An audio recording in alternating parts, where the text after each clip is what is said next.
My name is Emily, and I'm 44 years old.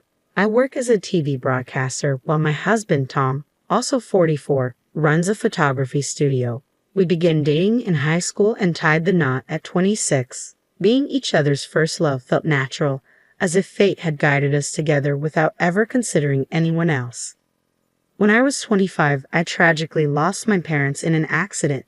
It's hard to imagine how I would have coped without Tom, who became like family to me. After we got married, Tom moved into the house my parents had left me. Having him there made me feel protected, as if I still had both my parents by my side. 2 years into our marriage, we were blessed with a son, and our happiness only grew. Tom proved to be an incredibly supportive partner, sharing household chores and childcare responsibilities equally. He was the epitome of an ideal husband for a working couple. However, my mother-in-law, Jen, didn't share the same sentiments. She found it unsettling that Tom, a man, took on household tasks. This became evident around 10 years ago when our son started elementary school. Since the after-school care ended earlier, we relied on Jen's help to pick up our son, who wasn't old enough to stay home alone yet. Additionally, with Steve, my father-in-law, retired and at home, Jen had more free time. Jen, who had always been a traditional housewife, couldn't fathom seeing Tom in the kitchen. She'd mutter remarks like, "A man shouldn't be in the kitchen," or, "I can't believe this." Our generation would never imagine such a thing. Even during my first visit to their house, Jen couldn't resist asking if I planned to quit my job. Her mindset was stuck on the idea that women should be housewives, and she seemed disapproving of my glamorous job as a broadcaster. However, Tom, who had known my passion for broadcasting since our high school days, always supported my dreams. I wholeheartedly supported Tom's dream of becoming a photographer, and working together felt entirely natural to us. We navigated the challenges of nursery school together, but just as we thought elementary school would bring some ease, we encountered the inflexibility of after-school care. This situation forced us to lean more on Jane for assistance. As Jane began to frequent our home, she couldn't resist making comments about the household chores. "The laundry isn't folded properly," or "Isn't this cleaning a bit sloppy? There's dust over there," she'd remark. Tom, ever nonchalant, would respond with ease, "Oh, I'm in charge of the laundry. Is that not okay?" Or, "It's fine. No one dies from a bit of dust." Yet she persisted, complaining to Tom behind my back, questioning his willingness to take on domestic tasks. Despite her critical nature, Jane's help was appreciated, so I chose to listen without confrontation. On the other hand, Jen, with her old-fashioned views, surprisingly embraced modern technology. She boasted about being the only one among her friends to own a smartphone, utilizing it for various tasks. "See, you can do this kind of thing so easily now," she'd say, advocating for convenience. Our family relied on a delivery service for our weekly shopping, which seemed to irk Jane. "You should just go shopping yourself," she'd insist, deeming the delivery fee wasteful. However, when she discovered the convenience of online ordering, she encouraged me to follow suit. "Why don't you do this, Emily? Ordering on paper is so old-fashioned," she'd urge. During Jane's late-night stays, as Tom and I prepared dinner, she'd excuse herself, citing the need to return home for Steve's meal. "He won't eat if he's alone," she'd claim, leaving us to ponder Steve's inability to handle any household chores. "Tom, how is it that you, raised in such an environment, are so cooperative with household tasks?" she'd question, unable to comprehend his willingness to share responsibilities. I once asked Tom why he was so diligent with household chores, and he confided that his mom often complained about his dad's lack of help. Determined not to face similar grievances, Tom made a conscious decision to share the load when he got married, learning from his parents' negative example. Interestingly, Jan, Tom's mom, seemed to have a different perspective. She was irked by her husband's reluctance to do housework, yet found it amusing that her son willingly pitched in. It was perplexing to me, but I chalked it up to Jan's tendency to grumble, so I kept my distance. Little did I know, Jan felt so cornered that she resorted to drastic measures like attempting to sell our house without permission. That summer, I was presented with a rare opportunity by my company, a 2-month business trip overseas to cover a sports broadcast at the World Championship. It was a career milestone I couldn't turn down. When I consulted Tom, he was swamped with his own tasks but assured me of his support. However, he expressed uncertainty about managing our son John on his own. Sensing my dilemma, Jane offered to step in. Despite my reservations based on past experiences, I had no other viable options, so I reluctantly entrusted John to her care. We contemplated having Tom and John stay with Tom's parents, but the logistics of commuting to school from there posed a challenge. Ultimately, Jane agreed to stay at our house during weekdays to oversee things. With everything arranged, I embarked on my business trip, successfully completing the sportscasting work and advancing my career, albeit exhausted and relieved upon my return to the U.S. As I arrived at my house on a weekday afternoon, lugging a heavy suitcase, I was met by Jane at the entrance. She seemed oddly eager, as if she had been waiting for me. Just as I was about to express my gratitude for her help in looking after the house during my absence, she dropped a bombshell. "This house sold for $300,000, of taking the full amount," she declared matter-of-factly. My tired mind struggled to process her words. "Our house sold?" I asked in disbelief. Jane's eyes sparkled with excitement as she confirmed, "Yes, this house."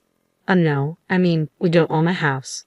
Confusion clouded my thoughts as I tried to comprehend the situation. I insisted that we did indeed own the house, but Jane just laughed it off, accusing me of lying and claiming there was a registration certificate in my name. Feeling frustrated and getting nowhere in the conversation, I shifted gears, attempting to calm my racing heart. "Let's put that aside for a moment. Why are you selling it?" I asked, hoping for some clarity. Jane's response sent a shiver down my spine.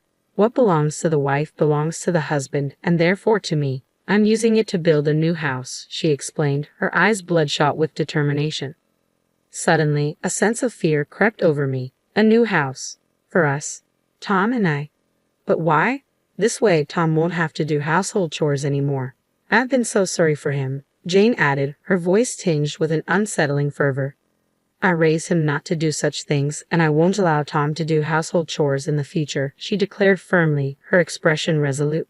As I pieced together the story, it became clear that shortly after our marriage, when Tom was in the kitchen, she had instructed him to let me handle such tasks. Tom, however, had politely declined, stating, "No, this house is Emily's. I have to do at least this much." Unfortunately, she misconstrued his words, believing that Tom only helped with chores because he was living in my house.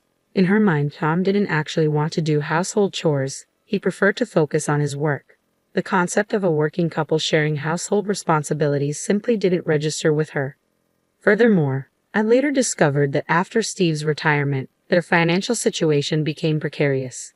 His pension fell short of expectations and finding re-employment proved challenging. Faced with insecurity about continuing to live in their rented apartment, they resorted to this unthinkable action. "No, this house isn't mine, and Tom thinks it's normal to do housework." I tried to interject, but Jen dismissed my words as lies, accusing me of interpreting things to suit myself. I knew I needed to gather more information before confronting her about her actions. "Where did you sell it?" I inquired, hoping to uncover the truth. "I sold it to AA Real Estate."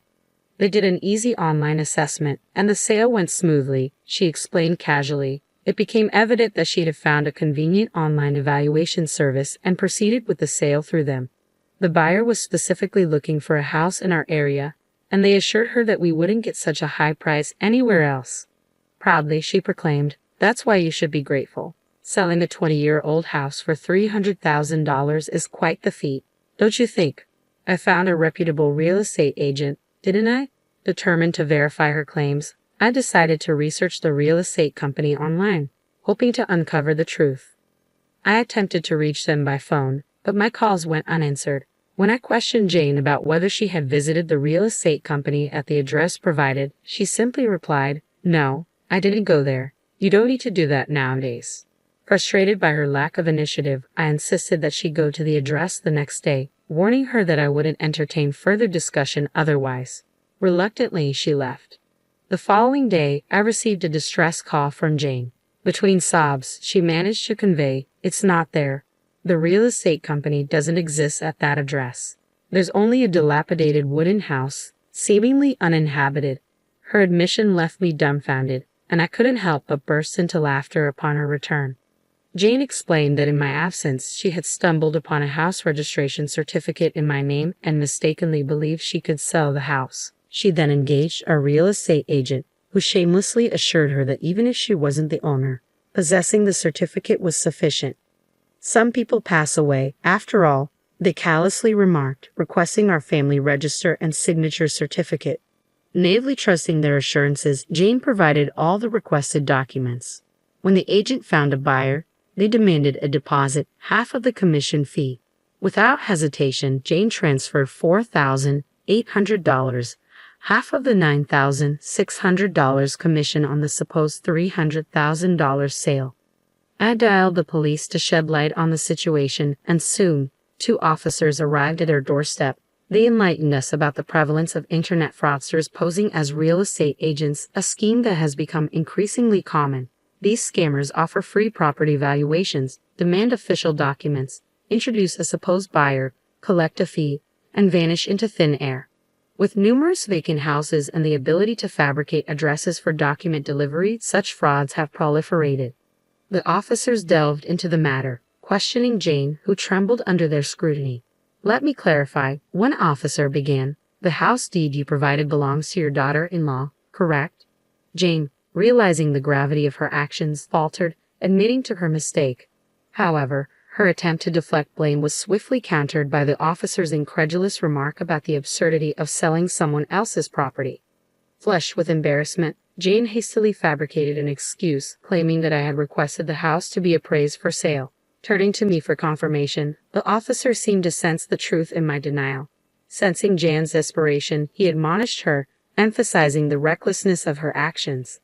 The officer then questioned the authenticity of the deed registration she had submitted. When she admitted that it was the original document, his astonishment grew. He turned to me, seeking my decision on filing a theft report. I replied with a firm no. That document was invalid. In fact, the house had already been sold to someone else. The recent change in the law allowed us to proceed with the sale using only the registration identification information. Though I had inherited the deed from my parents, it turned out to be unnecessary for the sale. Unaware of this, Jane assumed I still held ownership of the house. Typically, real estate agents would handle or request a copy of the deed for verification. However, fraudsters operated differently, bypassing such procedures.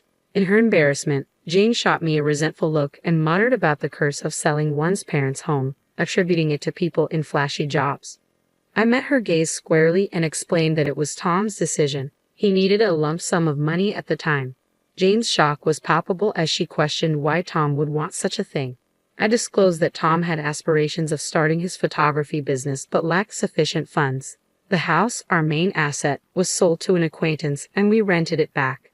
As I recounted the entire story, Jane's demeanor shifted. Her shoulders slumped, and through tears, she murmured, "So Tom's success now is because of you selling the house, Emily." I could have affirmed her statement, but instead, I expressed my belief in spouses sticking together through thick and thin. "We're in this together," I assured her. At my words, Jane broke down, her tears flowing bitterly. "I wanted to work too," she sobbed. "My husband can't do anything, even now after his retirement. He does nothing. What has my life been for?" Her litany of complaints against Tom continued, leaving the police officer struggling to complete the report. Ultimately, the fraud report was filed, but even after 10 years, the culprits remained at large. It seemed unlikely that the money would ever be recovered. Following the incident, Steve became vigilant over Jane's actions, taking over all financial control and denying her access to money. Whenever she needed something, she had to request it from him and would be given cash. "It's so suffocating," Jane complained to Tom, who reminded her that she had brought it upon herself. Now, with no disposable income, Jane sought work through senior job listings and currently teaches the elderly how to use smartphones. She is well regarded for her ability to empathize with the struggles of older learners. Steve, perhaps due to his pride, found senior jobs unsuitable and soon quit, providing no income. These days, Jane is busier, often leaving Steve with household duties as she goes out. Interestingly, he's taken an interest in cooking and is getting quite good at it. The roles in Tom's parents' house have reversed, but both seem to have found new fulfillment. As for me, after my overseas business trip, I successfully climbed the career ladder and now anchor the evening news. Tom's photography studio is thriving. And we've managed to save enough to consider buying back and renovating the family home. We're grateful to our acquaintance for allowing us to keep the house despite the outrageous incident. It worked out well for Tom's parents in the end. Our son is turning 17 and approaching adulthood, so I've shared this story with him as a cautionary tale about internet fraud. However, to preserve his grandparents' dignity, I've kept the part about them trying to sell our house a secret.